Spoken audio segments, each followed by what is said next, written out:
Alright guys, I'm not here to beat around the bush when it comes to my recent video on Dragon Quest Monsters, the Dark Prince. I want to first and foremost say guys, that is not the type of work that I want to do on the channel. And I'm not just conceding to all the people that put a bunch of comments on there saying how terrible it was and how I don't know anything or anything like that. Here on PlayerEssence and myself in general, I really pride myself on making sure that I do the best type of work possible, especially for Japanese RPGs. And if you've seen over the years on this channel, if you're someone new or even if you've been here before, you would see that I do great work on them, but this was not my best work.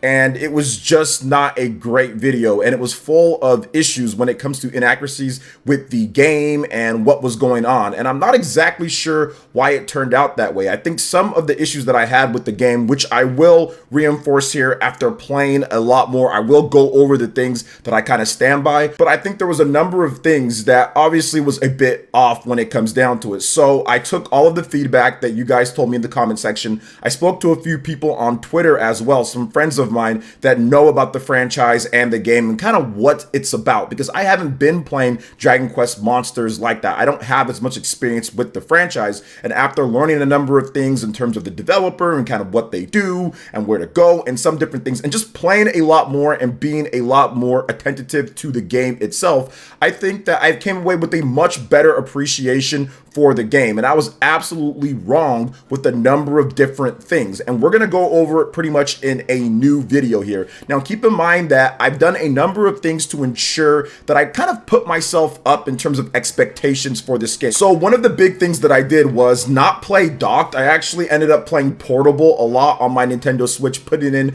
a bunch of hours, barely sleeping the last couple days to really stack in the hours in Dragon Quest Monsters on the Nintendo Switch. This is a OLED Switch as well, using my Satisfy grip, because what I was told is that the game is actually a lot better played as more of a portable style game. I think that if you look at what Dragon Quest Monsters has always been, it's had that theme of a portable style game. So if you put it in handheld mode, it really doesn't blow up like on the TV, right? And all the deficiencies, because this game is not a major budget game or anything. It's a portable style game that's meant to be played in that type of way. And I think that playing the game in portable style, also making sure that the game was installed on my system memory, just in case there was any issues with an SD card I was using, different things like that, I think helped improve the experience. I also changed it from English audio to Japanese audio because the voice acting for the English was just annoying me for some reason, and I think it played a part, just a little bit of a part in terms of what I was annoyed with some of the story and the length of it, whereas I'm more of a sub reader when it comes to anime, and I'd rather just read it real quick, hear that Japanese, and then press the A button. So I think that the pacing and flow was a little bit better with me doing that. So after speaking with people and after looking through the comment section, I went back to the game, played it so much more, because it really wasn't a review, it was a first impressions. And once again, I got a number of things wrong, and I'm going to fix that in this video for Dragon Quest Monsters on the Nintendo Switch. So sorry about that to the users out there, to the fans, to Square Enix, everyone that saw that video. Once again, that was not my best work, and I'm going to make sure that going forward, I'm going to do a lot better by you guys, because you guys deserve it, and I owe it to, you know, all of you guys, and I owe it to myself to make sure that I put together the best quality work, especially with what my channel is known for with Japanese RPGs. So let's go down the list here in terms of things that I got wrong and how I kind of want to update it here as well. So I got to explore the battle system a lot more. I got far deeper into the game, went to different areas. There was a lot of stuff that I missed out on. Now, yes, there is online play, and the online play is solid. They have a couple different options there.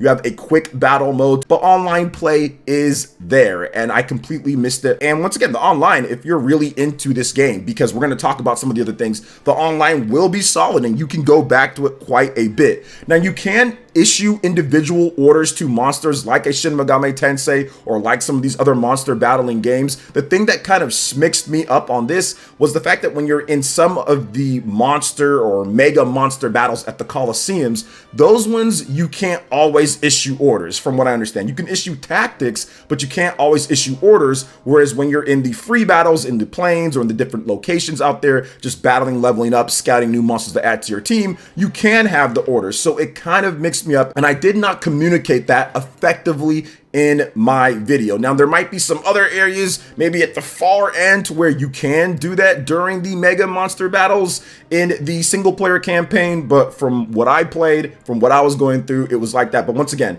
I was wrong on that. You can issue individual orders in addition to tactics and strategies as well. Now, another thing that I want to talk about here is that I'm not going to mention this anymore, and we're not going to get into that because I think I was wrong on it. And obviously bringing up Pokemon so many times, this game is not Pokemon. I'm not trying to say it's going to be Pokemon or that it needs to be Pokemon. It's its own entity, it's its own style of game, and it's got its own fans. And there's different things that make this game a bit more in depth, or make this game a bit more than maybe what Pokemon tries to do, especially with how they set up with the 4-team squads, or having maybe a big monster plus 2 small monsters, or maybe 2 big monsters. So that setup right there already changes up the mechanics, changes up what you can do, changes up the depth, especially when you start adding in some of the other things that I was able to get to with the synthesis and how you raise your monsters and the talent points. All of that makes it a very different experience. So really, it's its own game, it's its unique own title, and the more you kind of get into the game and the more you see what it does and kind of what it shines at and why the game is so loved and why people were so passionate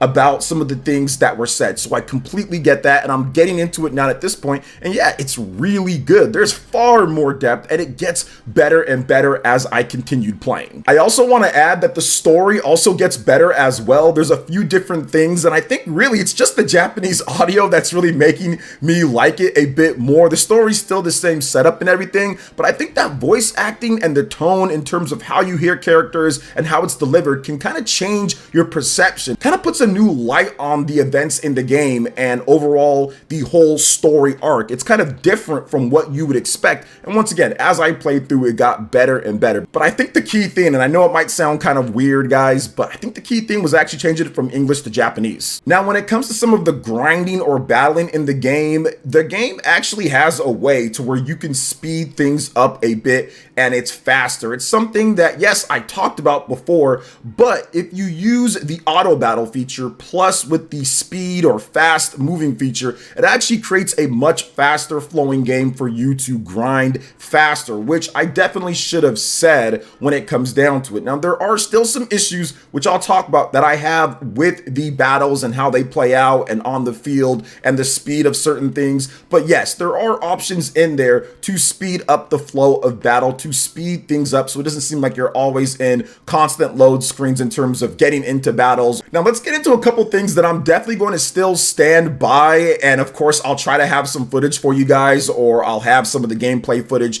that I had before. And the graphics clearly just aren't up to snuff. Yes, you don't have to play it docked, you can still just play it portable, and it'll probably be a better experience overall graphically, just because it's not blown up to a 4K TV. And clearly, like I stated before, these developers probably did not have the money to make the graphics look the way that they're going to look in terms of other titles on the Nintendo Switch. So I completely understand that. But yeah, the graphics still aren't good even in portable mode. Considering the environments and some of the details, graphics still aren't the best. Now, are they passable? Absolutely. Do they have that Dragon Quest Akira Toriyama feel? Absolutely. Is it going to be something that's going to break the experience for everybody? No, absolutely not. And once again, as I played it on my Nintendo Switch OLED with the better colors and lighting, and I played it on a smaller screen, it did hide some of those blemishes that I had a big problem with. But I still stand by that the graphics aren't very good, and they definitely could have done a lot better considering the other games on the platform. Now, another point of contention for a lot of you guys was the frame rate issues that I had. Some of you guys stated that you really didn't run into anything, and I completely understand that. Maybe you didn't have as many frame rate issues or hitching that I had, but I once again went back in, this time playing in all portable mode, doing whatever I can to make sure that everything was optimized, and there was still hitching in multiple different areas. I was actually able to capture it once again. It does seem like it might happen in some areas more than other areas, especially when there's changing weather or a lot of different enemies, or at least they're trying to render more enemies and there's more of a draw distance. But overall, there's still hitching in the game. There will be a little bit of uneven frame pacing and hitching. It's definitely not locked in 30 frames per second, so I still have those same issues with the game. But overall, it seemed like things were a little bit better running in portable mode, but I'm just not 100% sure without actually hooking up all the machines and seeing it. But I still felt some of that hitching when it comes to the open-ended areas and running through. The battles for the most part ran really smooth, and really there wasn't much that ever happened. Maybe after like a big magic attack there might be something, but even then it wasn't really noticeable. The battles were super smooth, but yes, there are still issues in the open-ended areas with hitching, uneven frame pacing, a little bit of lower frames per second as well, especially once again with effects that are going on in the environment. Now, it's interesting because I talked about the opening of the game being a bit slow and taking a while to get to where, you know, you actually started playing. And yeah, that's still the case. I think it would have been better for me though if I had the Japanese audio and I could just read it and speed by it faster. I think that would have shaved off at least 10 minutes or so, because I was listening to the whole thing. I was actually listening to the voice acting and all of that. So I think that would have shaved off a lot more time. I still feel that it should have given you control of your character, and maybe you did a little light battle and maybe a monster came and helped you out just a little bit in that time frame as a tutorial instead of waiting. But once again, that's just a simple preference when it comes to how the games start out and some of the different things. It's not a bad opening, and I think they set things up okay. There's intrigue in there, but I just would have liked the pace to be a bit better, especially if you're going to be playing dub. It takes just a little bit of time before you get into the actual gameplay. Now, I'm not going to complain about the music here either, guys. I know Dragon Quest Treasures, that was a big issue for me. Now, I'm not in love with the music with Dragon Quest Monsters, The Dark Prince, but I think it's passable. It's good. It sounds like Dragon Quest. It's the usual tunes and variations in terms of how Dragon Quest sounds, and I think I just don't like that sound as much. Although I will say this, I'm enjoying the music more than a lot of previous Dragon Quest games. I think that Dragon Quest Monsters has better music, for me at least, than a lot of the main series. Even when I talk about Dragon Quest on my channel, I often use Dragon Quest Monsters music from the past. So I do think that the music is not bad or anything like that. And overall, you know, you can like it. You know, I'm not in love with it, but I think that it's passable. It's okay. And some tunes are good overall. So I don't really have many complaints about the music in the game. Now, I'm also standing by, I don't really feel that the game has a lot of impact when it comes to the hits in there. It has the normal sound effects. It has all the different stuff that you're used to with Dragon Quest games. And I think that some people are completely fine with that. That type of sound effect, that type of hit, and the recoil when people get hit and the different animations are good, and it's not bad, especially with the upgraded sound, because the Nintendo Switch OLED does have better sound than my standard Nintendo Switch, and I was using high quality earphones and everything to play. I wanted to put myself in the best possible atmosphere to play this game, to make sure that I listened to what a lot of you guys were saying. So if you do that, it's definitely better. It's definitely better because the game is kind of meant to be played portable. I don't think the audio in the game is that great, so hooking it up to a surround sound like I had before, or hooking it up to my computer speakers and playing it through there, just didn't do it for me. It seemed to have a little bit more when I played it through my Nintendo Switch OLED with those quality headphones and everything. So I will say that it's not terrible, but I still think that more could have been done with the HD rumble in the game to give you a bit more impact on the hits, all things considered. But it's not a huge deal, and at the end of the day, it's about the strategy, the tactics, the leveling, the attributes, the talents, all the different things that you can do with your monsters, and the customization to battle, especially when you start getting more of the advanced spells in the game and the advanced moves. It gets more and more in depth. So once again, still have some issues, but not necessarily as big of an issue that I made in the video. So overall, when it comes to Dragon Quest Monsters, The Dark Prince, I have evaluated pretty much everything when it comes to the positive and the negative of me playing through this game. Now that I'm a number of hours into it, taking back some of the feedback and tips that you guys gave me as well. And I think that the game, especially for those who are looking for a great Dragon Quest Monsters game, I think this one definitely fits the bill based off of what people have said previously and what this game offers over them. Now, there might be a little bit of a roadblock shock for others who maybe aren't as big into the Monsters brand and Dragon Quest brand to drop 60 on it, but that doesn't mean it's not worth 60 for those that are looking for an alternative to some of the other monster battling games, or if you're looking for something else